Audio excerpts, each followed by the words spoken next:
ayan na, ayan na, ayan na ang sinasabi natin. Actually, Don, yan. Yan na. Magandang araw po, magandang gabi, magandang umaga sa lahat ng mga ka-Team Unbettable namin dito sa Team Unbettable Channel. Yan na nga sinasabi nga natin kasi ang pag-uusapan natin ngayon doon, yung pag-file ng counter affidavit nito ni Ogie Diaz and Company laban kay Bea Alonzo na unang-unang nagdemanda sa kanila dahil nga sa alam mo yung mga issue ng libel, parang sinasabi dun sa demanda na mapanirang puri, etc. etc. Ganoon naman talaga, no? And syempre, normal naman din, natural na sumagot din naman itong panig ni Papa Odge na ng kanilang apila, pero naloka ako talagang kung hindi ako nagkakamali doon sa nabasa ko, 30 million yung danyos na hinihingi or something, chuchu-chuchu. And nanumpa na rin sila sa isang sala. And yun na nga, ayon doon sa kanilang counter affidavit, sinasabi doon na ang isang public celebrity or public figure ay hindi naman basta. Nakalimutan ko yung terminology, legal term, kasi ayoko rin magkamali. Pero ang punto ng pinag-uusapan natin dito is lahat naman may karapatan. Of course, may karapatan si Bea na kung sa tingin niya ay na-violate ang kanyang karapatang pantao bilang artista. Although sasabihin natin na public figure siya, may mga ilang aspeto ng kanyang pagiging artista na hindi naman na siguro dapat pang pinag-uusapan, or lalo pa pag sa tingin niya ay walang katotohanan or base lamang sa mga hearsays at mga intrigang chismis marites, etc. Sa kabilang dako, syempre may depensa naman itong hanay ni Papa Odge na sa tingin nga nila naging maingat naman sila sa pagtalakay ng mga masiselang issue tungkol sa Bea Alonzo, particular do sa naging relasyon niya kay Dominic Roque, etc. and so on and so forth.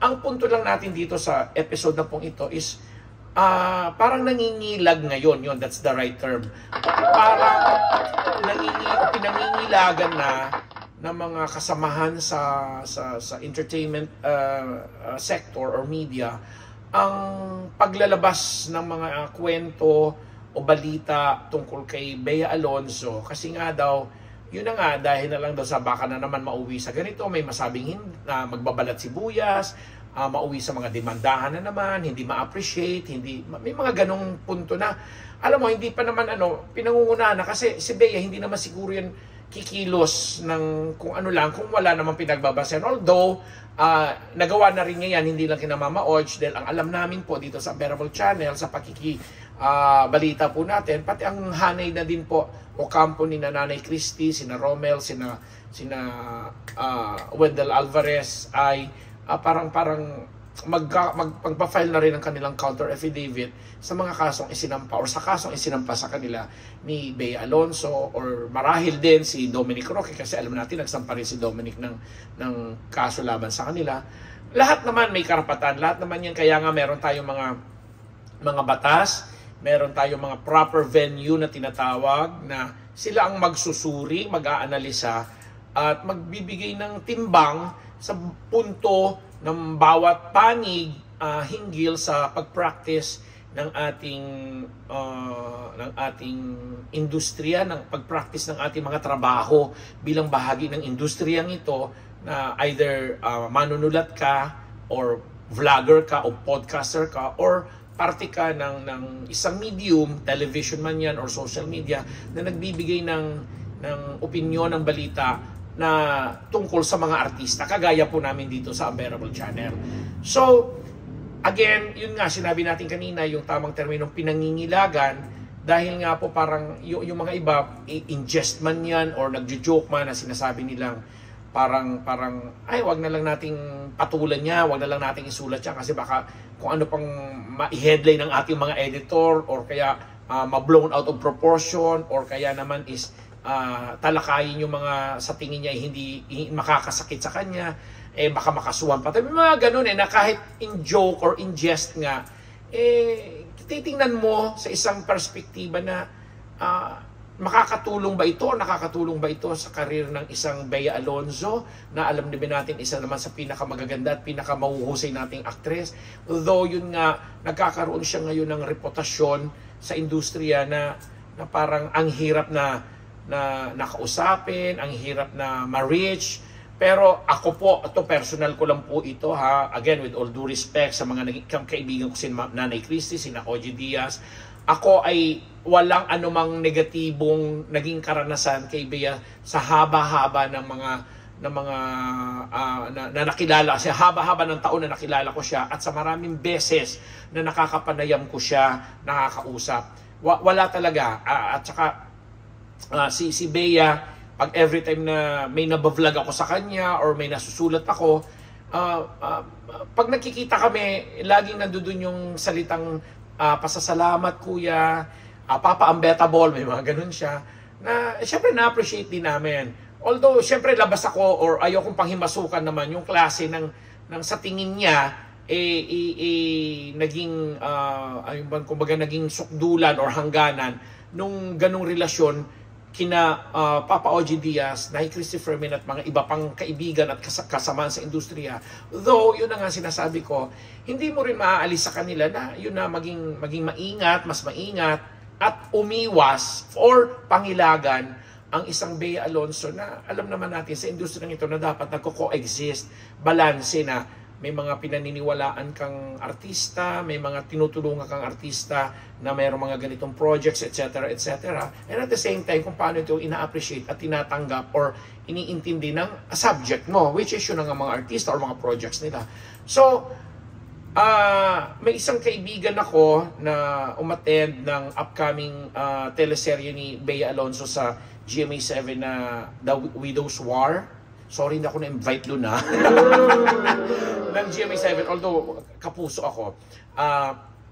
Na parang may isang grupo yata nung nagkakaroon ng sa press con na yung general press con kasi may nagpa-facilitate. So, may Q&A doon na may mga kinalaban lang doon sa show. Pero yung mga nagkakaroon na ng mga solo-solo, yung kasi isa sa tabi para mga one-on-one ang tawags namin, yung mga nagtatangka na parang ako, kunwari nandoon ako, tatangkain ko din na i-one-on-one si Bea kasi ako, alam ko na kilala niya ako, kilala ko siya na meron kaming common tongue or language na nagkakarespetuhan.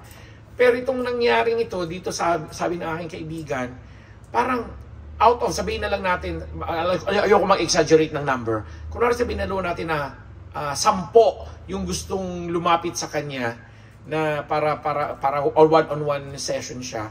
Parang anong nangyari lang, 1 o 2 lang yung nagkaroon ng lakas ng loob na ano siya. Kasi yung iba, again, gagamitin ko yung terminology, nangilag na or parang sila na yung umiwas kasi baka nga ayoko naman isipin nilang mapahiya sila or baka maboljak or barahin or what. Kasi hindi naman ganun si Bea. To be honest, hindi naman siya ganun.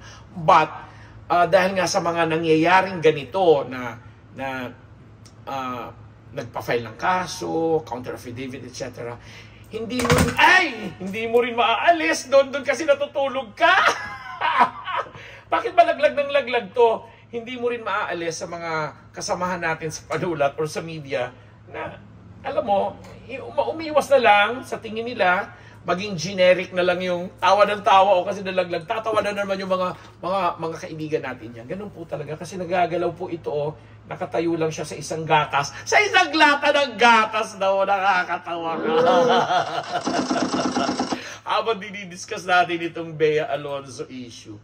Hindi mo rin maaalis sa mga kaibigan natin sa media, panulat, vlogger man yan, or mga nasa social media, mga influencers, na yun na nga, na siguro sa mga pangyayari, binabalansin din nila yung kanilang mga gustong bigyan ng anggulo o lagyan ng anggulo sa kanilang mga kwento, o sa kanilang sa kanilang mga storya na siguro mag-focus na lang dun sa generic na, ito ang pag-uusapan lang natin ay tungkol sa project na Widow's War. Ano ba siya dito? Sino ba siya dito? Na talagang ginagawa naman na sa mga promotion ng TV or what. Pero syempre, yung mga manunulat kasi talaga, kagaya ko po, ako mismo hindi na ako lalayo, maghahanap ka ng ibang anggulo na iaangkla mo ng mas sa tingin mo ay mas entertaining, mas kaibig-ibig, pero hindi naman sa point na masisensationalize yung issue. So ngayon, sa nangyaring ito at sa mga pangyayaring ganito, lalo pat halos sunod-sunod lang yun, magkakadikit yun yung press ko, nagsampa ng counter affidavit na balita, etc. na iiwas na rin mismo yung mga ganong klaseng tao. So, well, kung ito man yung hindi ko naman sinasabing ano ba dapat kung mag-iisip ako, magpapakaingat tayong gumamit ng terminology rito. Kung ito man yung parang sukli or kabayaran sa mga ganong klaseng pangyayari sa tinatakbo ng siyempre nagsisingle out tayo dito kay Bea, sa tinatakbo ng career ngayon ni Bea, alam naman ni Bea siguro yan at napag-aralan na niya yan at hindi naman lahat ng mga manunulat ay kokontra sa kanya kung at the same manner or the same time na kakampi sa kanya. So kung paano rin niya binabalanse yung kanyang existence sa industriyang ito, ganoon na rin siguro yung mga nasa media, mga manunulat at mga mamamahayag na kagaya po namin. Pero basta ako, sabi ko nga sa isang panayam sa akin at saka sa isang panulat ko, sinabi ko na kung ako ay may issue, kung si Bea para sa akin ay may issue dapat malaman ng madla, kung ang issue naman yan ay gusto niyang i-share sa madlang people, ang issue naman na yan ay talaga namang sa kanila nang gagaling at ibinabahagi nila sa... Kasi ngayon ang mga artista, sila na rin mismo ang PR ng sarili nila, di ba? Noong mga panahon, inaaway pa natin si Chris Aquino at mga iba pang artista ang hilig-hilig i-PR yung sarili nila kasi nga sa mga may mga social media sila na ang dami-dami nilang followers na talaga namang doon na lang pumipick up at pumupulot ng balita tungkol sa artista yung mga tagahanga nila at supporters. So, sa panahon kasi ngayon na talagang ina-ina ang social media, ang paggamit ng social media, ang mga nanonood na lang ng TV, hindi natin alam yung mga hindi na kunwari sa 1 milyon, kalahating milyon na lang, may mga ganun Ang nakikinig na lang ng radyo or nanonood ng teleradyo ay hindi na rin ganun kagarabe. Ang mga nagbabasa ng dyaryo ay hindi na rin ganun katindi. So, sa pag-ikot, sa pag-evolve ng mga ganitong forma o medium ng komunikasyon or communication media is yung personalidad na rin mismo na involved sa project, kung ano pa man aspeto yan, sila na mismo minsan talaga ang nagpi-PR ng sarili nila. But then again, may mga pros and cons at may mga panuntunan tayong sinusunod hanggang nga sa may mga legal ng aspeto na pinag-uusapan kasi may mga nabaviolate, may mga sumusobra sa hindi dapat, at may mga nakukulangan, mga ganon. O di ba? Hindi ko alam kung nagpapaka-emo tayo dito. But anyway, good luck sa iyo, Miss Bea Alonso, at sa mga kasamahan mo, Carla Abellana, sino pa ba yung mga nakita na Rafael Rosel, si Tonton Gutierrez, Jeric Gonzalez, Rita Daniela, si Jackie Lublanco, Lito Pimentel, at si Jean Garcia, ang aking loves, na si kapatid na Jean Garcia, ang tagal-tagal ko na rin din nakakausap o nakakapanayam, although kailan ba kami huling nakita ni Jean? 2-3 years ago pa yata. And sa lahat ng bumubuo ng Widows Widows of War, tama ba? Widows of War. Congratulations and good luck po sa inyong bagong teleserye na i-air very soon sa Kapuso Network GMA7. Bea Alonso, thank you very much. At kina Papa Oji, Nanay Chris and Company, yun na nga, sabi nga natin na sa proper venue na yan, tuloy lang ang laban. Maraming salamat po. Ako ang inyong lingkod, ang Beth Nabus. Salamat sa Unbearable Channel.